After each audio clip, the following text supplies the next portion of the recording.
देश में पिछले कुछ सालों में यूनिफाइड पेमेंट इंटरफेस यानी यूपीआई का इस्तेमाल रिकॉर्ड स्तर पर बढ़ा है।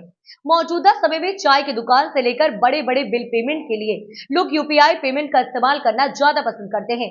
यूपीआई लॉन्च होने के बाद देश अर्थव्यवस्था को काफी मदद मिली है।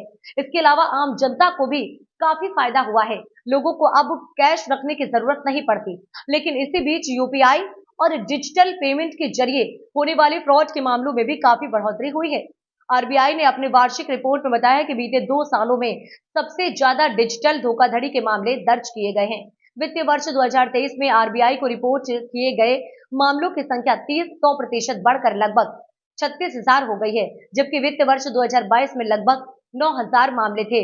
लेकिन अब केंद्रीय बैंक डिजिटल फ्रॉड की संख्या को कम करने के लिए एक डिजिटल पेमेंट इंटेलिजेंस प्लेटफॉर्म लाने की तैयारी कर रही है। इस प्लेटफॉर्म को स्थापित करने के लिए RBI digital public basic infrastructure के विभिन्न पहलुओं की जांच करने के लिए एक कमेटी बनाएगा। आरबीआई ने मॉनिटरी कमेटी पॉलिसी पेश किया है।